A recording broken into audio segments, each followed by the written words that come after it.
todos, ¿cómo les va? El canciller ruso Sergei Lavrov inicia su gira latinoamericana. ¿Se abren apuntalamientos políticos para sostener la paz? Primera interrogante, ya me espera Fabiola López en La Habana, así que ya empezamos así con mucha dinámica esta jornada. En Francia, el presidente Alberto Fernández se reúne con Emmanuel Macron. Hablarán de Mercosur en vez de hablar de un escenario global incierto en el que la Unión Europea tiene mucho que ver. Preguntamos, tenemos presencia, le pedimos nos acompañe a través de Twitter y de Instagram. Así las cosas, vamos a arrancar con este punto en nuestro Caribe, Cuba y la llegada del canciller ruso. A ver qué dicen justamente los distintos portales. Roilán Santana es el apellido, un usuario en Twitter señala: el ministro de Exteriores Sergei Lavrov rendirá honores hoy al héroe nacional José Martí y el líder histórico de la Revolución Cubana Fidel Castro Ruz en el cementerio patrimonial Santa Ifigenia en Santiago de Cuba. Además, mostramos el siguiente portal, La Habana, Cuba. El canciller ruso se embarca en un viaje latinoamericano a Cuba. En la agenda de las conversaciones está en primer lugar el fortalecimiento del bloqueo de Cuba por parte de la administración Trump. La Habana informó que la visita de Lavrov, como el primer viaje latinoamericano en este 2020, hace parte también de los lazos de amistad en los que se basan las relaciones entre Rusia y Cuba, asegurando que los diálogos políticos al más alto nivel que han fomentado intercambios en sectores de interés mutuo van a estar a la orden del día. Ambos gobiernos dan importancia a sus informes bilaterales. Avanzo entonces con otro portal, Sputnik. Un regreso muy esperado. Rusia vuelve a entrar en América Latina por la puerta grande. Moscú informó que la gira establecerá para el caso de Cuba muchos planes de colaborar en el desarrollo económico. El gobierno ruso aseguró que hay muchísima agenda para trabajar juntos en diversos ámbitos y las relaciones entre La Habana y Moscú actualmente prevalecen el enfoque pragmático en esas relaciones. Socios estratégicos en la escena mundial. Vamos a ver cómo se prepara Cuba para recibirlo. De inmediato, Fabiola López con nosotros. Fabiola, bienvenida.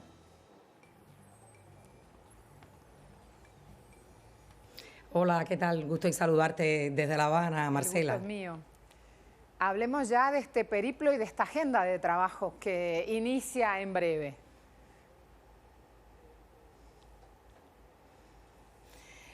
Sí, Marcela, cómo no, en efecto, ya tú adelantabas algunas cosas. Viene el canciller Lavrov acá a América Latina, llega hoy día 5, la gira se va a extender hasta el día 8. Se trata en realidad de una mini gira porque va a estar visitando solo 3 países, Cuba, México y Venezuela. América Latina, dicen los expertos, Marcela, que es una prioridad para la diplomacia rusa, es de una importancia trascendental para ese país euroasiático. La agenda aquí en Cuba, al menos la que ha trascendido hasta este minuto, es que va a ser muy breve, va a ser una visita fugaz. Va a estar visitando solo la oriental provincia de Santiago de Cuba, que es la segunda ciudad en importancia de este país, que queda a unos 900 kilómetros al este de La Habana, y allí va a estar participando en una ceremonia de honores al héroe nacional José Martí en el cementerio patrimonial de Santa Ifigenia. También va a estar allí colocando una ofrenda floral en el monolito, al pie del monolito que guarda las cenizas del comandante en jefe Fidel Castro. Luego de esta actividad ceremonial va a tener conversaciones con su homólogo, el canciller Bruno Rodríguez Parrilla, y ya adelantabas que van a tratar temas bilaterales de la agenda bilateral de importancia para ambos países. Ha trascendido que el tema de las medidas coercitivas de Estados Unidos contra Cuba pudiera ser uno de los puntos que se van a tratar en estas conversaciones. También, como es lógico, otros temas de la cooperación bilateral. Hay que tener en cuenta que Moscú y La Habana son socios geoestratégicos en el escenario mundial. Se van a tratar temas sobre ferrocarriles, la modernización y la reparación de ferrocarriles, también temas relacionados con la construcción de bloques energéticos, con temas relacionados con la educación, con la salud, porque sucede, Marcela, que Rusia está participando de forma intensa en el desarrollo, los planes de desarrollo de Cuba hasta el 2030. Luego, bueno, estará viajando, como ya se ha dicho, a México. Allí va a estar reuniéndose con su homólogo Marcelo Ebrard. También va a estar tratando temas relacionados con la CELAC, porque México está presidiendo este año la Comunidad de Estados Latinoamericanos y del Caribe. Bueno, después ya culminará su gira en Venezuela, donde va a estar siendo recibido por el presidente Nicolás Maduro. También va a sostener reuniones con la vicepresidenta Delcy y con su homólogo Jorge Arreaza. En el caso de Cuba, Marcela, es bien importante esta visita, aunque sea breve, porque están cumpliendo 60 años del establecimiento de relaciones diplomáticas Rusia y Cuba, y según los expertos se trata de unas relaciones referenciales, unas relaciones ejemplos de cómo se pueden llevar la amistad y la cooperación entre dos países, uno que es una gran potencia como lo es Rusia y otro que es una pequeña isla del Caribe como es Cuba, Marcela. Muchas gracias por la información. De inmediato, clip referencial, donde presentamos el tema justamente a tratar en este momento. Ya me esperan también en el análisis la llegada del canciller o del ministro de Exteriores ruso a nuestra región latinoamericana.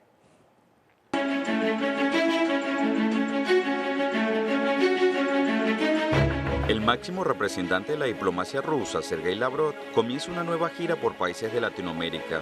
La agenda regional de Lavrov lo llevará a realizar la primera parada en la ciudad caribeña de La Habana, donde será recibido por su homólogo cubano, Bruno Rodríguez. Durante su estadía en la isla, el alto diplomático ruso realizará varios recorridos que comprenderá la visita a la necrópolis en Santiago de Cuba, donde se encuentran los restos de héroes históricos como el prócer cubano José Martí y el comandante Fidel Castro Ruz. Luego buscará realizar encuentros con altos funcionarios cubanos, donde afianzarán los tradicionales lazos de amistad que unen a ambos pueblos, rememorando este 2020 los 60 años del restablecimiento de las relaciones diplomáticas bilaterales. Además, Lavrov continuará su recorrido latinoamericano por países como México, pautado para este jueves, y finalizará su ciclo el próximo viernes en la ciudad de Caracas, en Venezuela, donde se espera ser recibido por el presidente Nicolás Maduro, con quien sostendrá reuniones con delegaciones en el marco de la Comisión Intergubernamental de Alto Nivel CIAN. Esta mañana en Agenda Abierta analizaremos la visita de Lavrov en el contexto geopolítico de cara al fortalecimiento entre Moscú y la región, con países importantes que conforman el Mar Caribe.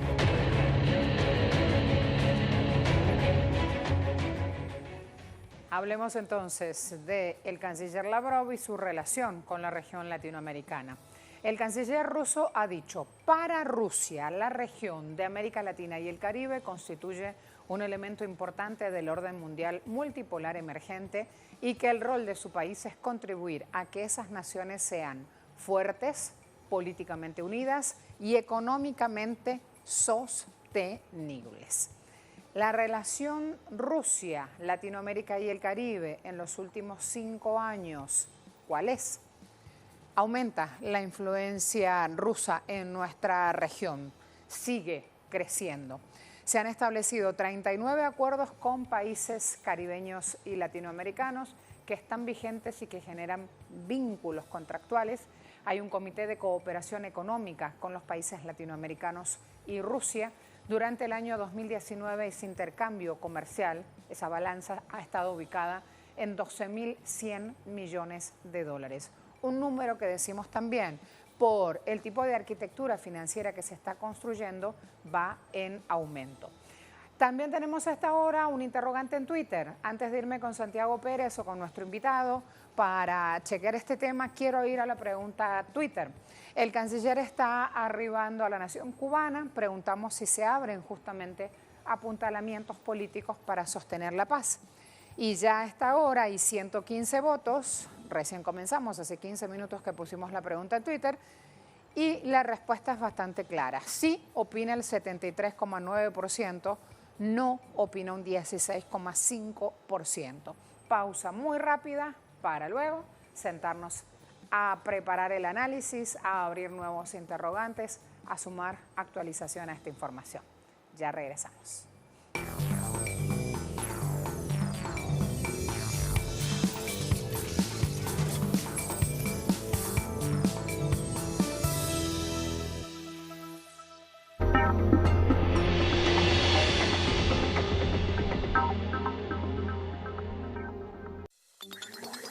cada momento millones de personas en el mundo comparten sus opiniones e intereses en tiempo real. Telesur te ofrece la mejor información sobre los acontecimientos que no tienen lugar en otros medios. Síguenos en nuestras redes sociales y vive la noticia desde otra perspectiva. Telesur, la señal informativa de América Latina. Hemos estado presente en todos los acontecimientos protagonizados por nuestros pueblos. Unidos por cada transmisión y en sintonía, apostamos por una visión latinoamericana. Ahora, también nos acompaña el pueblo caribeño de San Cristóbal y Nieves. Cada día trabajando por el mejor entendimiento y comunicación. Telesur, la señal informativa de América Latina y el Caribe. Não é questão de ideologia, é questão de inteligência. O empobrecimento da sociedade vai levar a um aumento da violência.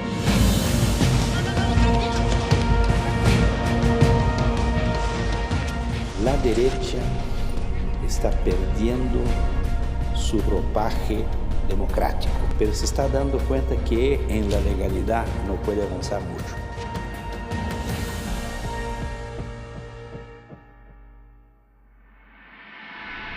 Domingo, solo por Telesur.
Tributo a las culturas, a los creadores y los cultores.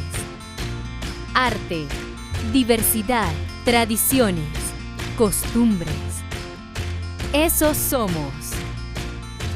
De lunes a viernes, solo por Telesur.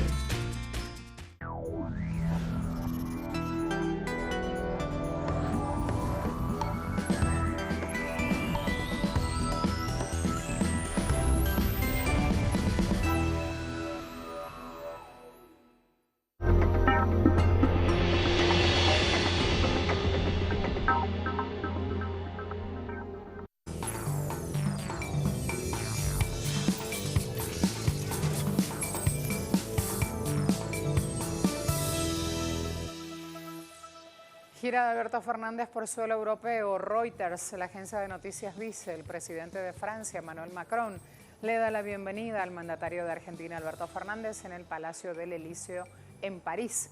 Ambos harán una declaración ante la prensa en los jardines de este palacio.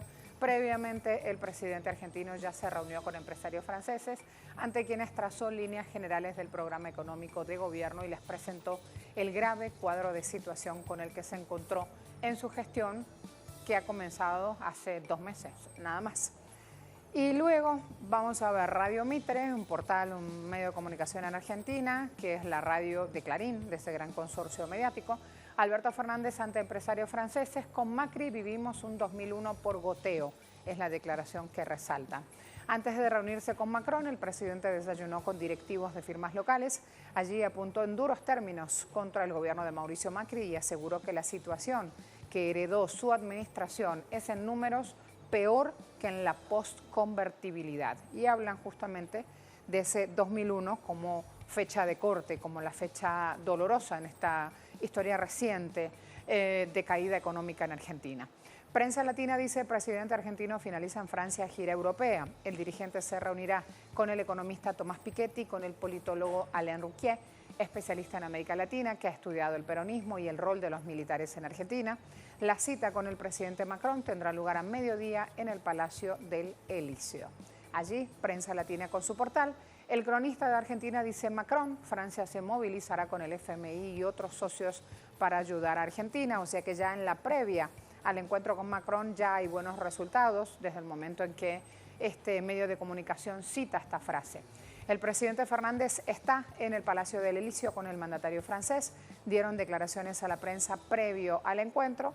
Allí una de las imágenes, Felipe Solá de costado, que es el canciller argentino. Vamos a ver, claves de Francia por la deuda argentina ante el Fondo Monetario Internacional. Francia, Reino Unido y Alemania conforman el 15% de participación europea. Cada país posee el 5% de los votos dentro del FMI. La exdirectora del ente y actual presidenta del Banco Europeo es Christine Lagarde. ¿Se acuerdan? Además, pasamos a mostrarles lo siguiente.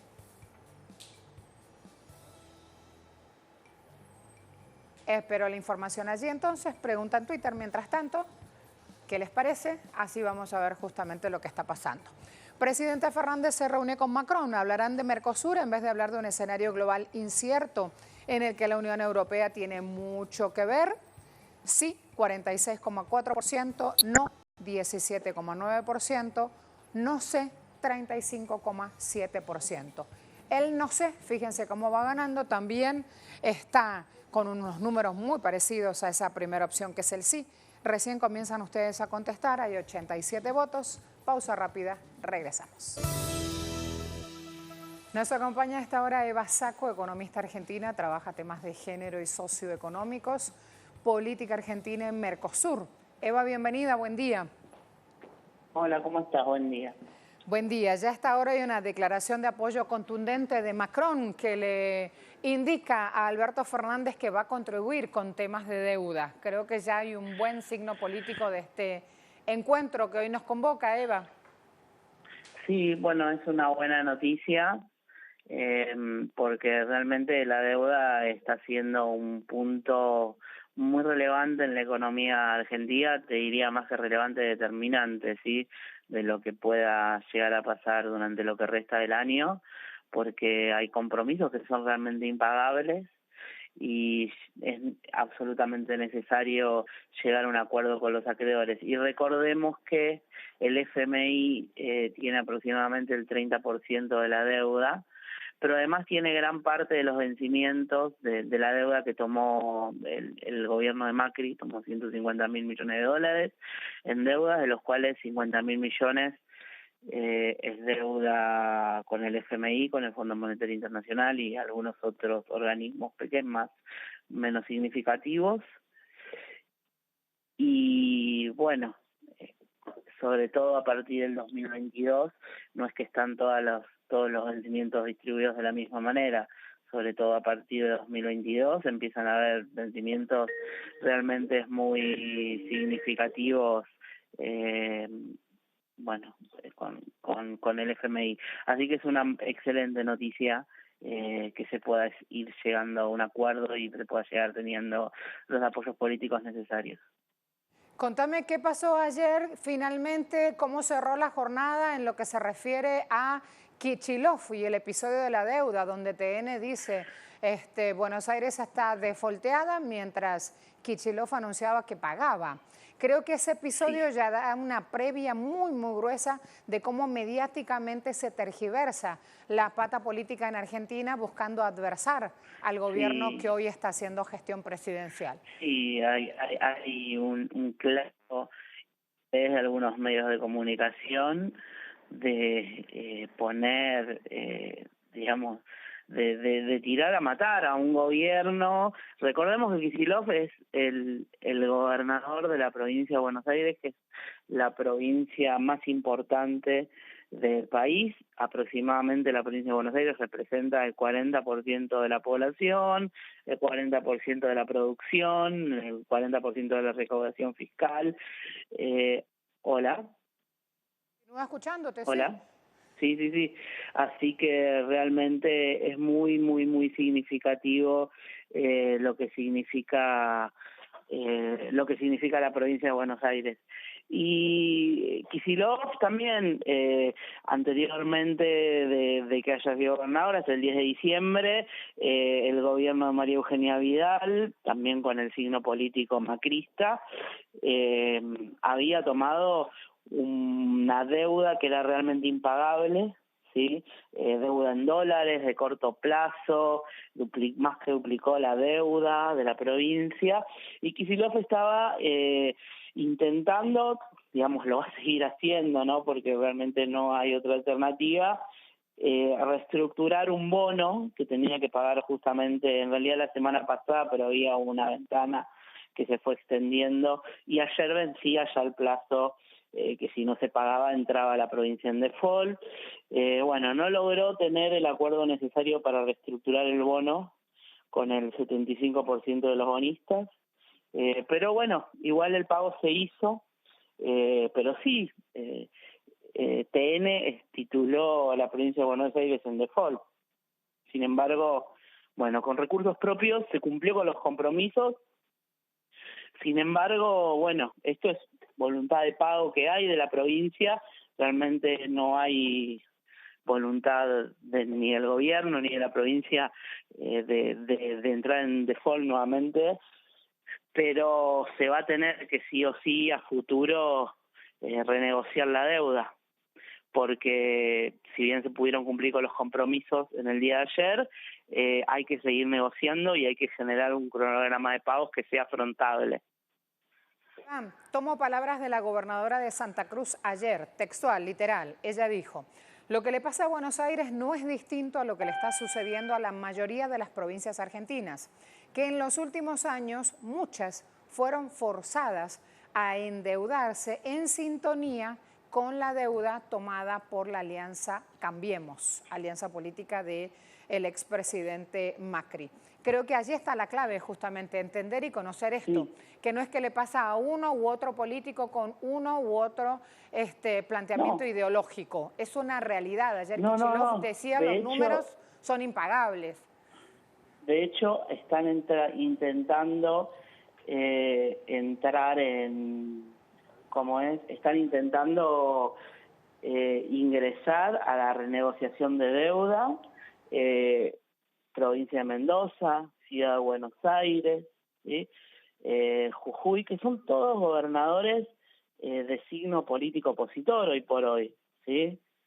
O sea, están intentando renegociar su propia deuda, porque son provincias que han estado, gobernadas por el macrismo y siguen siendo gobernadas por el macrismo. Lo que pasa es que la provincia de Buenos Aires, en Argentina, tiene una magnitud y una importancia, ¿sí? Es tan, digamos, grande la provincia de Buenos Aires y tiene un impacto macroeconómico y político tan fuerte que, no hay forma de que esto no tenga un impacto muy importante y todo trascienda lo que pasa con la provincia. Pero hay provincias que realmente sí, Chubut, otras provincias que están realmente muy comprometidas en términos financieros, pero al ser mucho más pequeñas no tienen no hay tanto impacto mediático.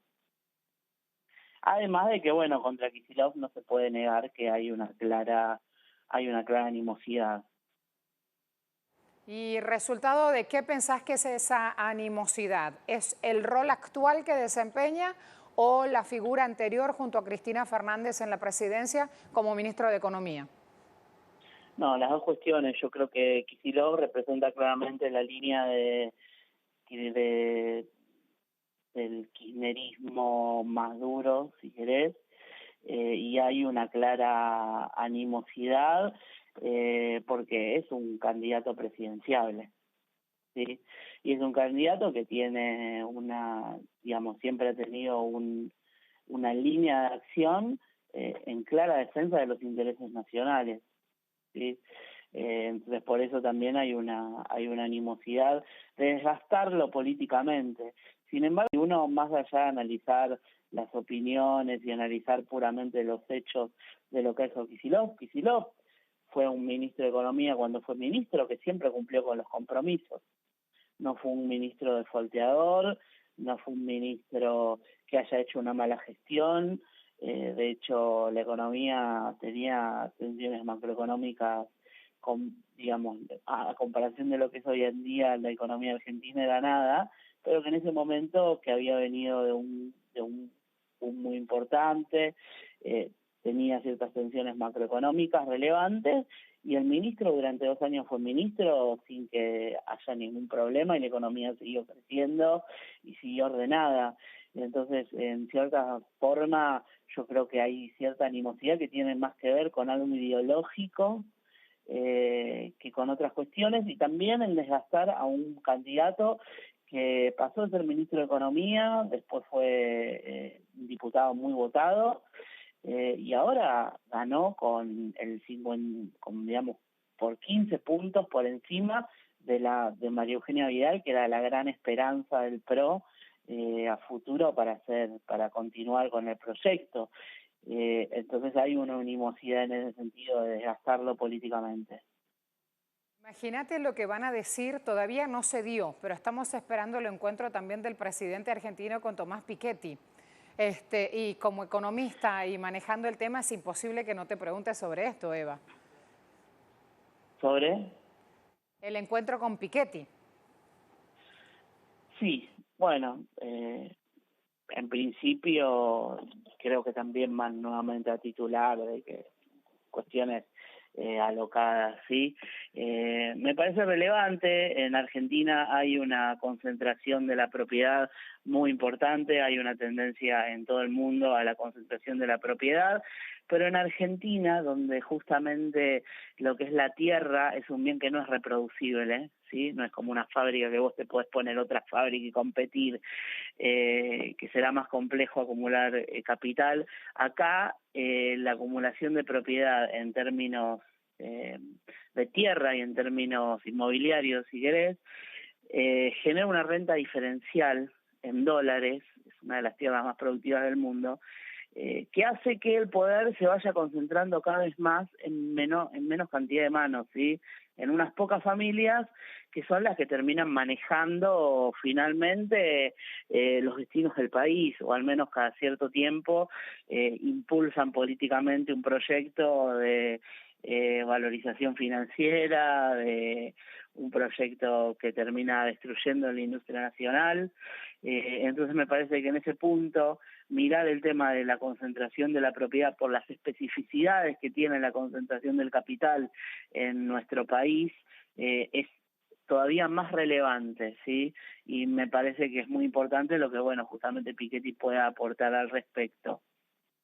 Concentración económica, poder político, desigualdad, pobreza son temas que van a aparecer en este encuentro. Sin embargo, y por eso era mi avance y quería escucharte antes, Eva, sin embargo, La Nación plantea un título tan vendedor hasta ahora diciendo: se viene un encuentro con Alberto Fernández de Tomás Piketty, el rockstar de la economía. Ya cuando nos empiezan a hablar así tenemos que buscar el trasfondo, y allí palabra autorizada a nuestra invitada para referirse a estas cuestiones, que no son menores y son sumamente importantes que como ciudadanos las conozcamos. Repito, sobre todo, Eva, para quienes son muy jóvenes y ven este programa justamente levantando bibliografía, nombres, puntos para investigar. Concentración económica, poder político y desigualdad. Termino preguntándote algo, por favor, Eva. Este apuntalamiento político que consigue Alberto Fernández, ¿también llegará a Mercosur? ¿Logrará algo? Y no lo sé. Lamentablemente, hoy por hoy en el Mercosur, el principal socio comercial de Argentina y el principal actor del Mercosur, que es Brasil, está en manos de un gobierno de extrema derecha, ¿sí? Y que está implementando el mismo modelo que implementó Macri en Argentina, que es un modelo de valorización financiera. En Brasil han llevado las tasas a niveles realmente muy altos. La economía brasilera está profundizando la desigualdad.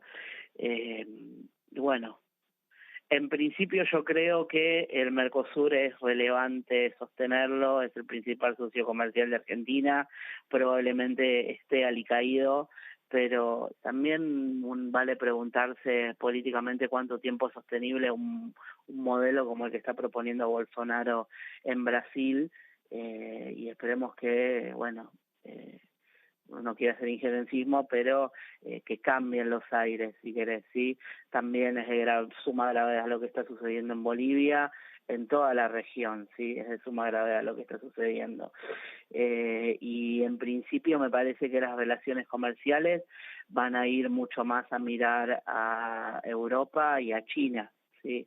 Por el momento. Igualmente sabemos que el mundo está absolutamente convulsionado, estamos en medio de una guerra comercial, China está pasando situaciones absolutamente estrambóticas como esta gripe que seguramente va a tener impactos macroeconómicos, impactos en términos de crecimiento, y me parece que la situación es tan volátil que hacer proyecciones a mucho más de 6 meses es realmente muy difícil, ¿sí? Me parece que en términos del Mercosur lo que hay que hacer es sostenerlo. Bolsonaro y Macri querían disolverlo, creo que hay que sostenerlo, y bueno, y esperar a ver qué es lo que va sucediendo. Gracias, Eva, hasta la próxima. No, por favor, un gusto. Eva Sacco con nosotros, economista argentina. Ahora voy con Telam y esta previa al encuentro Macron-Alberto Fernández, donde daban una conferencia de prensa. Ambos respondían algunas preguntas y fíjense lo que surgió allí.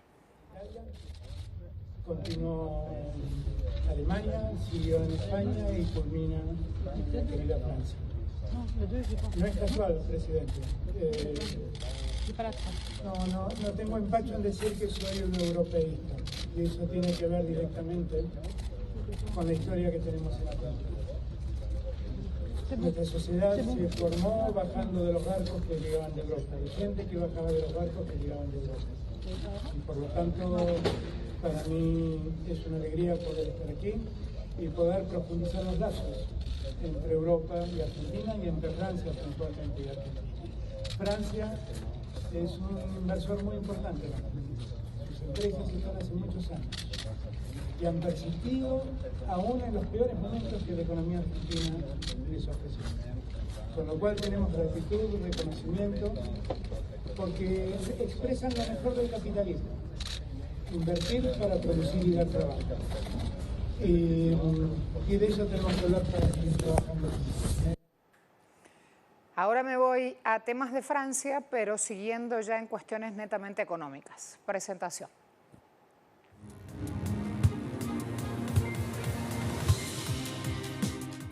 En Francia, el consejero del Ayuntamiento de Calais plantea al gobierno crear una zona libre de impuestos que cubra esta zona, esta urbe, para los compradores británicos. Todo esto, o en caso de que un futuro acuerdo comercial Reino Unido-Unión Europea implique una vuelta de los aranceles comerciales.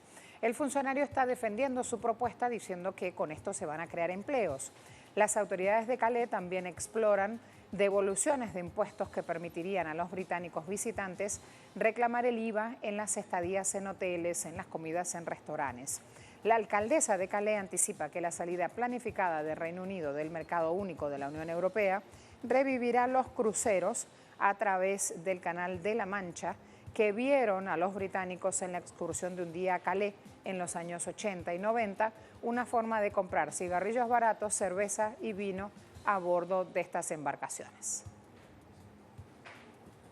El congresista estadounidense por los demócratas, Don Beyer, advirtió que el presidente Trump podría hacer pronunciamientos engañosos en torno a la economía. Beyer dijo en un comentario que hizo Trump en el Foro Económico Mundial el mes pasado, en cuanto a que heredó de Barack Obama una economía en pésimo estado. Dijo, esto es mentira. Al juicio de Beyer, cuando el mandatario asumió la presidencia, la economía ya era fuerte y el desempleo se había reducido a 4,7%.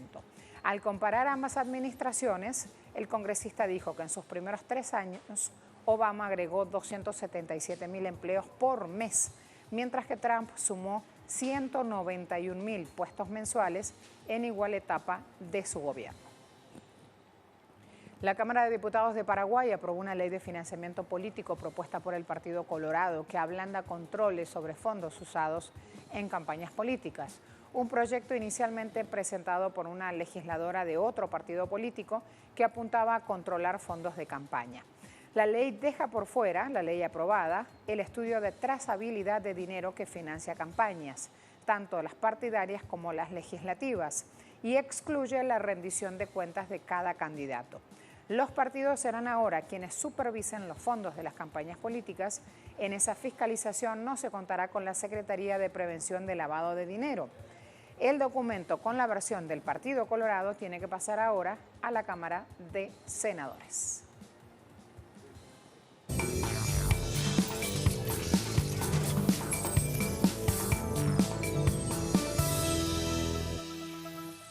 La retórica, la teatralidad de Trump ayer en el discurso de la Unión, hoy está siendo citada en medios de comunicación de todo el mundo. Jorge Gestoso, con la información. Cuando quiera, Jorge. Muchas gracias. El discurso sobre el Estado de la Unión, el tercero del presidente Trump y el que realizó aún bajo un juicio político, tuvo tonalidades de nacionalismo y patriotismo realmente exacerbados. Muy negativa su presentación de todo lo que tiene que ver con nuestra América Latina y nuestros latinos en Estados Unidos. Tanto es así que presentó públicamente en el discurso a quien calificó como el presidente de Venezuela, Juan Guaidó. Estuvo entonces allí presente. Dijo, por ejemplo, de que el socialismo, palabras textuales, destruye las naciones, pero la libertad cura el alma. En eso estaba incluido Cuba, Nicaragua, Venezuela. Decía que Estados Unidos está liderando un grupo de 59 países para terminar con el gobierno del presidente Maduro, a quien descalificó con todos los epítetos que le venían a la mente.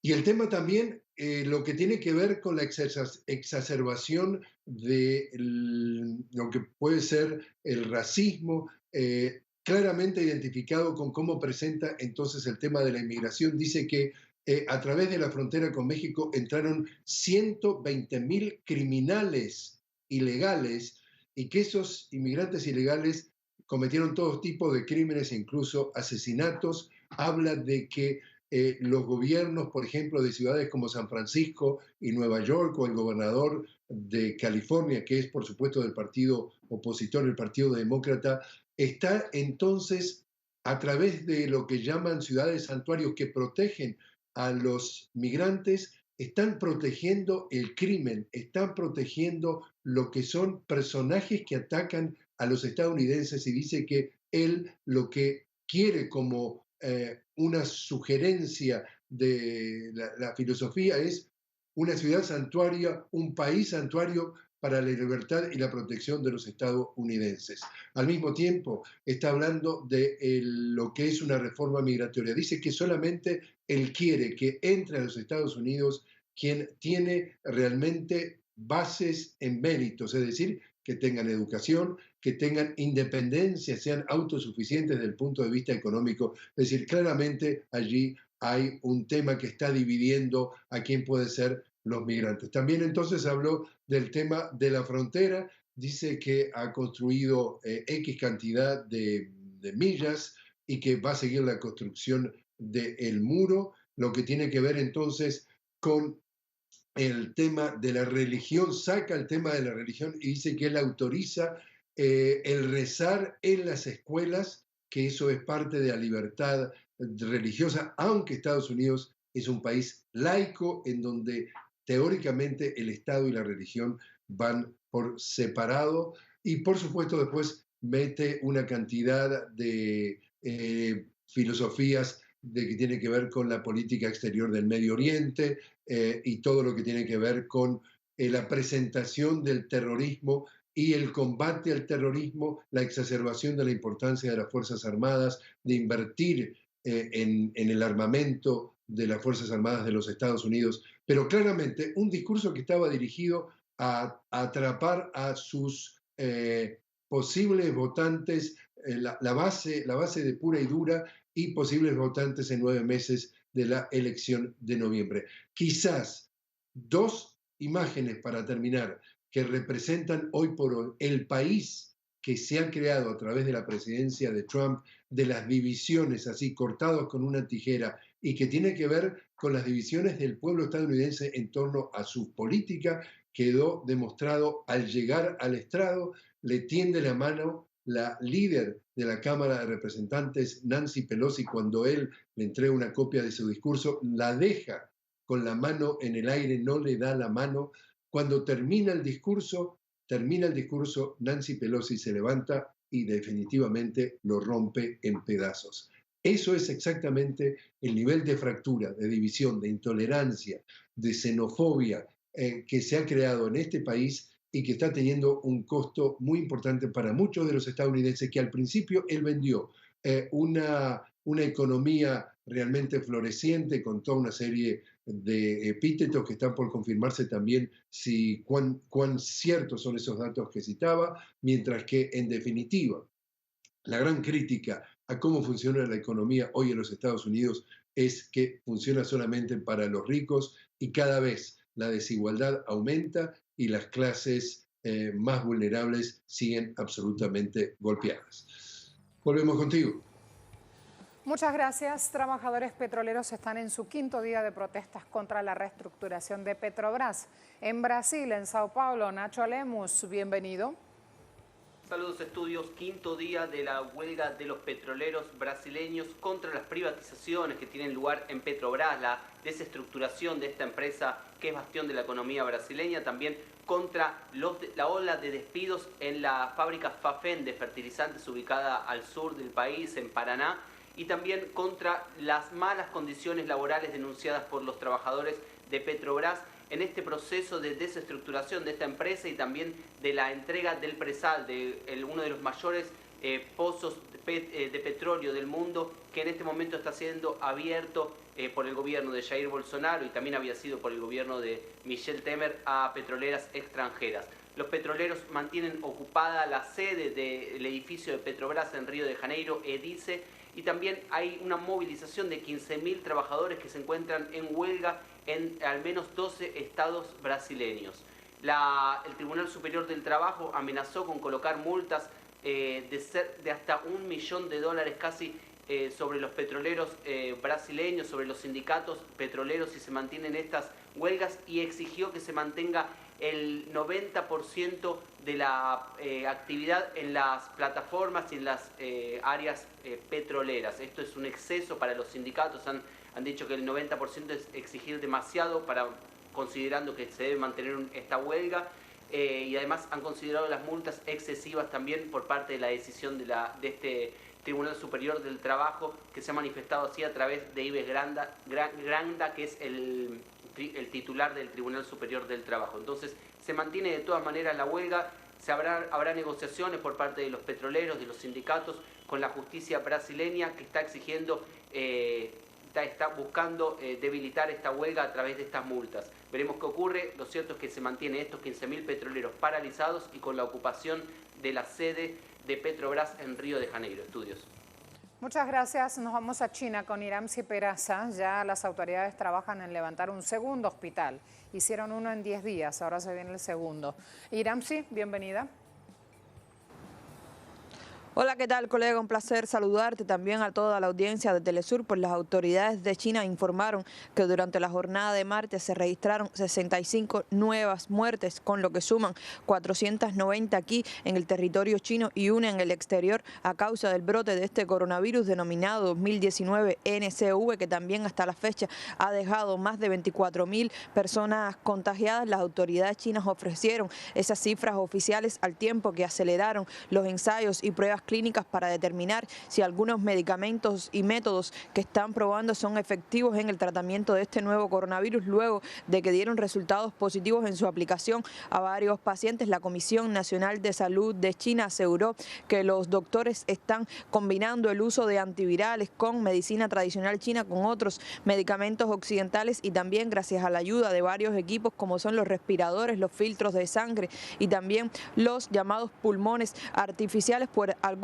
de los pacientes que se encontraban en estado más graves mostraron algunos síntomas de mejoría, por lo que ya algunos de los institutos científicos chinos más importantes están realizando pruebas clínicas para determinar la efectividad de estos tratamientos, mientras aseguraron que continúa la búsqueda de una vacuna que sea realmente efectiva en el tratamiento de este nuevo coronavirus. Por su parte, la Organización Mundial de la Salud informó que todavía esta enfermedad no puede calificarse como una pandemia global, pues según aseguraron sus dirigentes, aún no constituye una pandemia global, pues la enfermedad se transmite rápidamente dentro de la provincia de Hubei, en el centro de China, y donde se detectó por primera vez este nuevo brote de coronavirus. Sin embargo, en las otras regiones la rapidez de la expansión no es tanto como para ya declararlo una pandemia global. De su lado, el gobierno chino refuerza todas las medidas de contingencia que ha tomado para atender a los pacientes y tratar de contener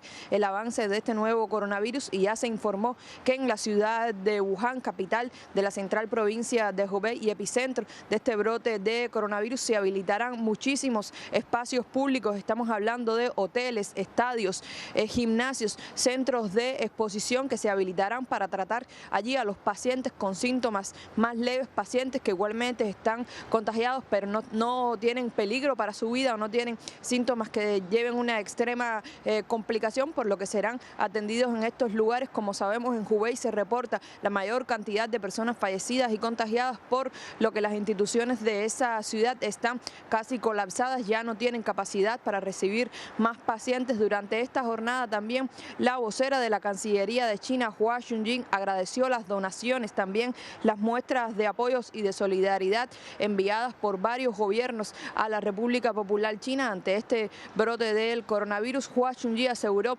que alrededor de una veintena de naciones han enviado donaciones consistentes en productos médicos que son muy necesarios en la actualidad, y también se han mostrado la voluntad de contribuir con esfuerzos verdaderos y palpables a esta batalla que mantiene China para detener la expansión y el avance del coronavirus. Hasta aquí la información. Nosotros, por supuesto, nos mantendremos al tanto de todos los detalles.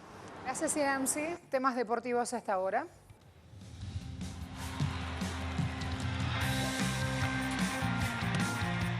La venezolana Jessica López comandará la delegación de gimnasia artística en el clasificatorio continental que da cupos directos a Tokio 2020. Junto al atleta que ha asistido a Pekín 2008, Londres 2012 y Río 2016, estarán dos de las gimnastas artísticas venezolanas más talentosas y que quieren lograr lo que ella consiguió en su larga carrera. Me refiero a Débora Salmina y Milka León. Las tres irán a Utah, Estados Unidos, desde el lunes 3 hasta el 11 de mayo a la contienda que dijimos reparte los últimos boletos disponibles a Tokio 2020. Segunda ronda de la Copa Libertadores, se dio un empate entre Universidad de Chile e Internacional de Porto Alegre. Empataron sin goles, allí parte de la acción. La U venía con mucha confianza luego de vencer este sábado 5-1 a Curicó Unido. Con Paolo Guerrero y el mediapunta Andrés D'Alessandro querían irse a casa con los 3 puntos, pero no pudieron lograrlo. Ambas oncenas primaron con respeto en la primera parte, no hubo muchas ocasiones de gol. Ya en la segunda parte, al mediocampista argentino Walter Montillo le sacaron doble amarilla, fue expulsado del encuentro y esto parecía ponerle un poco más fácil las cosas a los de Porto Alegre. El buen fútbol que prometían quedó solo en promesas. La Federación Mundial de Rugby anunció este martes que el próximo Campeonato Mundial Femenino que organizará Nueva Zelanda se disputará entre el 18 de septiembre y el 16 de octubre del 2021. Fase de grupos se complementará 18, 23 y 28 de septiembre. Todos los partidos de la preliminar se disputarán en el estadio Waitakere y en el centro de eventos en Whangarei, sede de los encuentros de cuarto de final previstos el 3 de octubre. Las semis se harán el día 9, el partido por el bronce y la final el día 16, donde se jugará en el Parque del Edén de Auckland. A todos, gracias por acompañarnos. Sigan en sintonía.